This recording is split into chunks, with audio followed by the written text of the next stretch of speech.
நாராயணா 420 கேஸ்ல சேலத்துல முக்கிய பிரமுகர் கைதானு.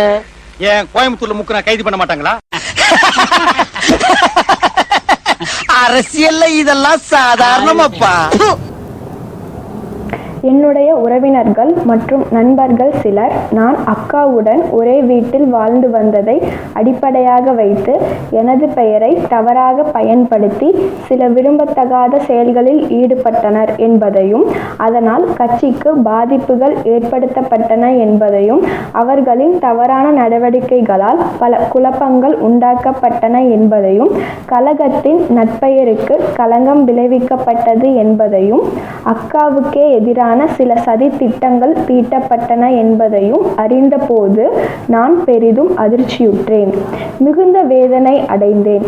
இவையெல்லாம் எனக்கு தெரியாமல் நடந்தவை என்பதுதான் உண்மை. சந்தித்த நாள் முதல் இன்று வரை அக்கா நன்றாக இருக்க வேண்டும் என்றுதான் ஒவ்வொரு வினாடியும் நினைத்திருக்கிறேனே தவிர கனவிலும் நான் அக்காவுக்கு துரோகம் நினைத்ததில்லை. என்னுடைய உறவினர்கள், நண்பர்கள் என்று சொல்லிக்கொண்டு அக்காவுக்கு எதிரான நடவடிக்கைகளில் ஈடுபட்டவர்கள் செய்தது மன்னிக்க முடியாத துரோகம். அக்காவுக்கு துரோகம் புரிந்தவர்கள் யாராக இருந்தாலும் அவர்கள் எனக்கும் வேண்டாதவர்கள்தான்.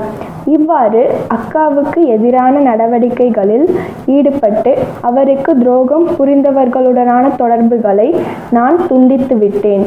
அக்காவுக்கு துரோகம் செய்தவர்கள் யாராக இருந்தாலும் இனிமேல் அவர்களுடன் எனக்கு எவ்வித ஒட்டுமில்லை, உறவுமில்லை.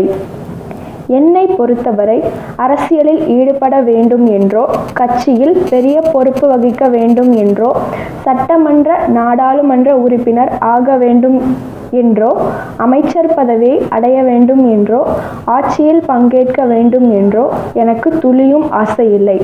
பொது வாழ்வில் பங்கு பெற வேண்டும் என்ற விருப்பமே எனக்கு இல்லை. அக்காவுக்கு உண்மையான தங்கையாக இருக்கவே நான் விரும்புகிறேன். என் வாழ்க்கையை ஏற்கனவே அக்காவுக்கு அர்ப்பணித்து விட்டேன்.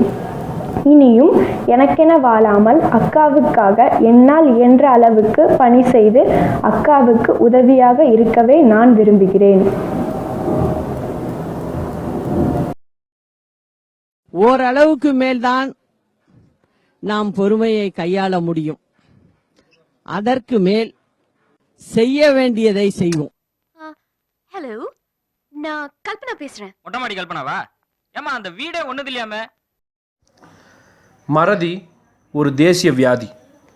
அந்த வியாதினால் தமிழகம் ரொம்பவே பாதிக்கப்பட்டிருக்கு. அந்த வியாதியிலிருந்து தமிழகத்தையும் தமிழர்களையும் காப்பாற்றுற கடமை இளைஞர்களாகிய நம்மக்கிட்ட தான் இருக்குது.